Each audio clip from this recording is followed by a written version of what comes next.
সরকারের এই উন্নয়ন দর্শন নূতন কিছু নয়। বেগম খালেদা জিয়ার সরকারের সময়ে বাস্তবায়িত নারী শিক্ষা, দশম শ্রেণী পর্যন্ত অবৈতনিক করা, ফুড ফর ওয়ার্ক সহ ফুড ফর এডুকেশন, বিভিন্ন কর্মসংস্থান নির্ভর খাদ্য নিরাপত্তা কর্মসূচি সেই সময়ে দারিদ্র ও দুর্যোগ প্রবণ জনগোষ্ঠীর জন্য একটি মানবিক ভিত্তি তৈরি করেছিল। আজকের সরকার সেই ভিত্তির উপর দাঁড়িয়ে সামাজিক নিরাপত্তা কর্মসূচিগুলোকে ফ্যামিলি কার্ডের সাথে সমন্বিত করে একটি আধুনিক ডিজিটাল জীবন চক্রভিত্তিক সামাজিক সুরক্ষা কাঠামো গড়ে তুলছে।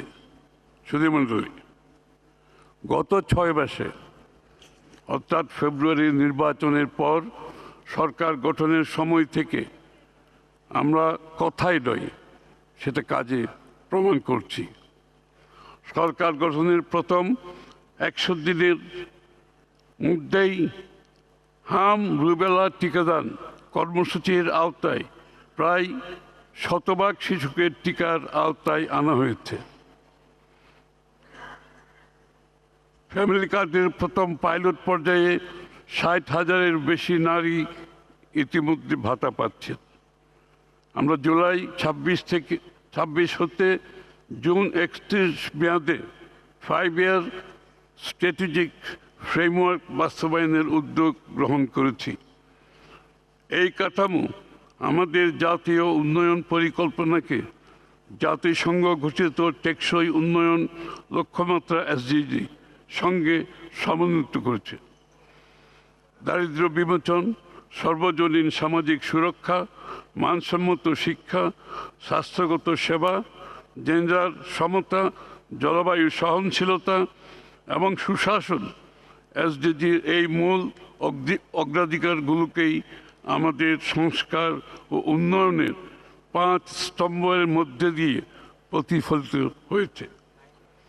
স্বল্পোন্নত দেশের কাতার থেকে উত্তরণের চ্যালেঞ্জসমূহ মোকাবেলা এবং SDG বাস্তবায়নে অর্জিত অগ্রগতি সুসংহত করতে আমরা পুনরুদ্ধার, পুনর্বাসন, পুনর্গঠন 3R কৌশল গ্রহণ করেছি, যার মাধ্যমে সাময়িক স্থিতিশীলতা থেকে শুরু করে দীর্ঘমেয়াদী কাঠামোগত রূপান্তর সবকিছু একটি সুসংহত পথ নকশায় বাস্তবায়িত হবে ইনশাআল্লাহ।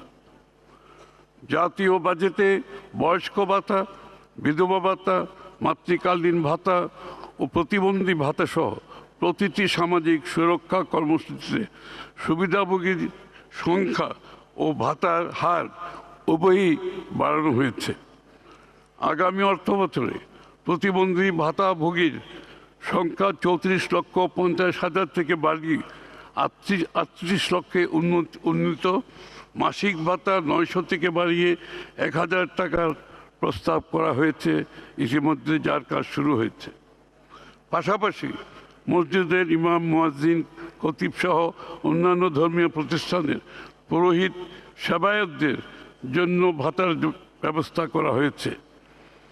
এছাড়া স্ট্র্যাটেজিক ফ্রেমওয়ার্কে আমরা স্বল্প আয়ের ও অনগ্রসর জনগোষ্ঠীর জন্য বয়স্ক ভাতা, বিধবা ভাতা, VGF, বেসরকারি খাতে পেনশন সুবিধা সম্প্রসারণ, এতিমদের জন্য সহায়তা, ইনফর্মাল সেক্টরের শ্রমিকদের জন্য সুরক্ষা কার্যক্রম, মিড ডে মিল কার্যক্রম সম্প্রসারিত প্রভৃতি কার্যক্রমের মাধ্যমে সর্বজনীন সামাজিক সুরক্ষা কাভারেজ দিকে এগিয়ে যাওয়ার সুস্পষ্ট অঙ্গীকার করেছি, যা SDG মূলমন্ত্র লিভ নো ওয়ান বিহাইন্ড বাস্তবায়ন আমাদের প্রতিশ্রুতির একটি বাস্তব প্রমাণ।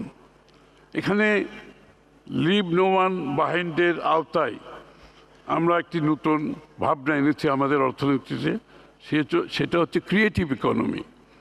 অর্থাৎ সোশ্যাল সেফটি নেটের মধ্যে যে লোকগুলো সেফটি নেটের বাইরে অনেক দিন থেকে গেছে, যাদেরকে আমরা অর্থনীতির মূলধারায় আনতে পারি নাই, যেমন আমাদের স্পোর্টস ইকোনমি, আমাদের সাংস্কৃতিক ইকোনমি, আমাদের আমাদের আর্টিজানস যারা আছে গ্রামে গঞ্জে যারা আছে তারা সবাই অ্যাকচুয়ালি মূল অর্থনীতিকে আমরা তাদেরকে আনতে পারি নাই। ক্রিয়েটিভ ইকোনমির মাধ্যমে আমরা সবাইকে সবার জীবনযাত্রার মানের আগামী দিনে তাদের জন্য একটা প্রকল্প বিশাল প্রকল্প গ্রহণ করেছি, যার কাজ ইতিমধ্যে শুরু হয়েছে। এখানে লিভ নো ওয়ান বিহাইন্ড যে কথাটা আছে সেখানে কিন্তু আমরা কাউকে বাদ দিচ্ছি না। এমনকি সংস্কৃতি কর্মী, এমনকি থিয়েটারের মেকআপ ম্যানের কথা এখানে আমরা ভেবেছি, লাইটম্যানের কথা ভেবেছি, সংস্কৃতি থিয়েটারে যারা অ্যাক্টিং করে তাদের কথা ভেবেছি, আমাদের পল্লী আমাদের গ্রামে যারা গীতিকার আছে গান গায়, আমাদের যে সংস্কৃতির এগুলোকে আমরা কোনোদিনই মনিটাইজ করতে পারিনি। এগুলোকে আমরা মনিটাইজ করে অর্থনীতির মূল ধারায় নিয়ে আসতে চাই। আমাদের যে ক্রিয়েটিভ ইকোনমির আমাদের যারা আর্টিজান আছে গ্রামে গঞ্জে তারা কিন্তু তাদের জায়গায় রয়ে গেছে, তারা কিন্তু কেউ গ্র্যাজুয়েট করতে পারেনি।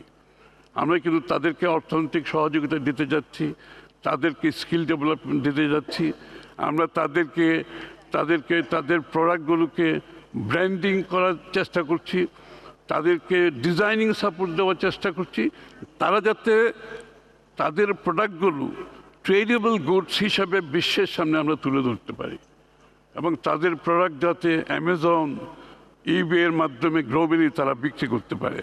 এবং এই লোকগুলো সবাইকে আমরা ক্রিয়েটিভ ইকোনমির আওতায় নিয়ে আসছি ইনশাআল্লাহ। এবং ইতিমধ্যে শীতলপাটি গ্রাম, ইতিমধ্যে শতরঞ্জি গ্রাম এবং আমাদের যারা অন্যান্য যারা তাঁতিরা আছে তাদেরকে যেইগুলো প্রোডাক্ট আছে আমরা সিলেক্ট করে সবাইকে ক্রিয়েটিভ ইকোনমির আওতায় ইনশাআল্লাহ নিয়ে আসছি।